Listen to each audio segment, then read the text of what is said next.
అయోధ్య రాముల వారిని తలుచుకోకుండా ఉండలేము. అలాగే అయోధ్య పూజా సామాగ్రి కూడా వాడకుండా ఉండలేము. అయోధ్య పూజా సామాగ్రి వాడండి, మీ పూజని పరిపూర్ణం చేసుకోండి. డీలర్షిప్, డిస్ట్రిబ్యూషన్, హోల్సేల్ కై సంప్రదించవలసిన నంబర్లు.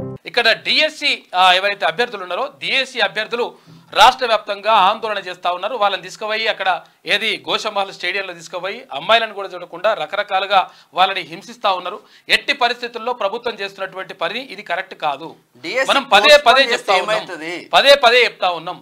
ఎందుకనంటే అసలు యాక్చువల్గా అంటే చాలా మంది అంటుంటారు టికెట్ సపోర్ట్ చేస్తారు ప్రభుత్వం అంటే తప్పు చేస్తే తప్పు, ఒప్పు చేస్తే ఒప్పు. 100% విద్యాశాఖ ఏదైతే నిర్ణయం తీసుకున్నదో విద్యాశాఖ తీసుకున్నటువంటి నిర్ణయం బుర్రా వెంకటేశం గాని తర్వాత కనీసం ఒక్కసారి కూడా వచ్చి మరి ముందర మాట్లాడతలేడు ఈ మనుషులు. మరి ఏం చేస్తున్నట్టు, మరి గడ్డి వీక్తున్నారా, ఏం చేస్తున్నారో అర్థమైతలేదు ఈ ఆఫీసర్లు కానీ. అభ్యర్థులతో మాట్లాడండి, వాళ్ళ బాధలు తెలుస్తాయి మీకు. ఒక్కసారి వాళ్ళు మేము ఒక్కసారి మాకు అవకాశం వచ్చింది, కొంచెం ఎక్కువ ఎన్నో పోస్టులు వచ్చినాయి, ఆ పోస్టులు వచ్చిన దానికి మేము చదువుకుంటామని చెప్పేసి పదే బాధపడతా ఉంటే కనీసం వాళ్ళ గురించి పట్టించుకోకుండా ఇష్టం వచ్చినట్టుగా ప్రభుత్వం నిర్ణయం కానీ తర్వాత ఇక్కడ ఉన్నటువంటి అధికారుల నిర్ణయం కానీ ఎట్టి పరిస్థితుల్లో కరెక్ట్ కాదు. ఎందుకంటే ఇష్టం వచ్చినటువంటి నిర్ణయాలు తీసుకోవడానికి ఏంటండి ప్రజాస్వామ్యంలో తర్వాత ఇక్కడ రాజ్యాంగబద్ధంగా వాళ్ళు ఏంది అది ఫైట్ చేస్తూ ఉంటే వాళ్ళని తీసుకుపోయి గోషమహల్ స్టేడియంలో గత ప్రభుత్వం మీద అదే చేసి మరి ఇప్పుడు కూడా అట్లా చేస్తే ఎట్లా అనుకోవాలి? ఇది నేనేమంటున్నానంటే ప్రభుత్వానికి మాయను మచ్చగా మిగిలిపోతుంది. ఇది కొంతమంది చేస్తున్నటువంటి కుట్ర. ఆ కుట్రలో ప్రభుత్వం కూడా భాగమైపోయి వాళ్ళు చేస్తున్న దాన్ని సమర్థిస్తే, కొంతమంది ఆఫీసర్లు చేస్తున్నటువంటి ఈ నిర్వాకాన్ని సమర్థిస్తే ప్రభుత్వానికి చెడ్డ పేరు వస్తుంది. మనం పదే చెప్తా ఉన్నాం. చెప్పినా కానీ ప్రభుత్వం కనీసం పెడజేవన పెడుతూ మరి డిఎస్సి ఆటోమేటిక్గా మేము ఏది షెడ్యూల్ ప్రకటించేసామని చెప్పి చెప్తా ఉన్నారు. ఎట్టి పరిస్థితుల్లో షెడ్యూల్ ప్రకటించడం కాదు, ఆ డిఎస్సి ఎవరైతే బాధితులు ఉన్నారో వాళ్ళకి న్యాయం చేయాల్సిన అవసరం ఉన్నది. 100% పోస్ట్ పోన్ చేయాల్సినటువంటి అవసరం 1000% ఉన్నది. అక్కడ గ్రూప్ 2 అభ్యర్థులకు సంబంధించి కూడా మాట్లాడండి, తర్వాత ఇక్కడ డిఎస్సి అభ్యర్థులకు సంబంధించి 100% మాట్లాడాల్సిన అవసరం ఉన్నది. ఉట్టిగానే ఇష్టం వచ్చినట్టుగా నిర్ణయాలు తీసుకుంటే కాదు. అంటే ముఖ్యమంత్రి గారు అంటే అసలు యాక్చువల్గా సానుకూలంగా ఉన్నారు.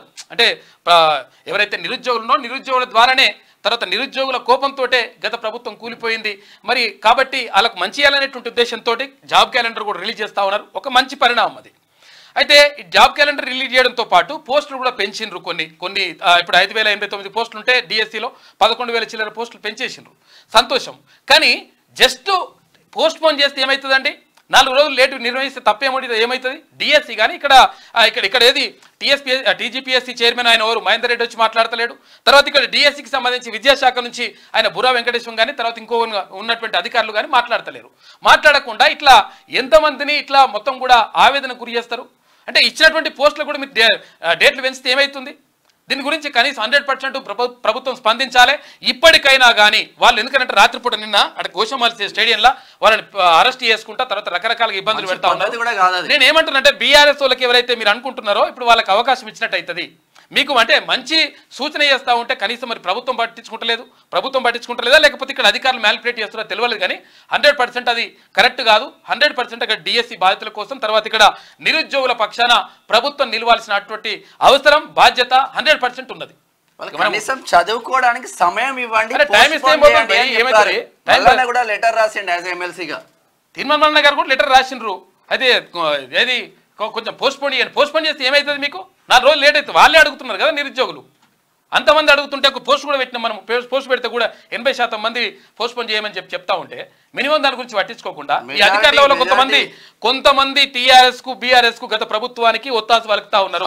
అది మీరు ఒకవేళ నిజంగా అది గమనించకపోతే 1000% ప్రభుత్వానికి నష్టం జరుగుతుంది.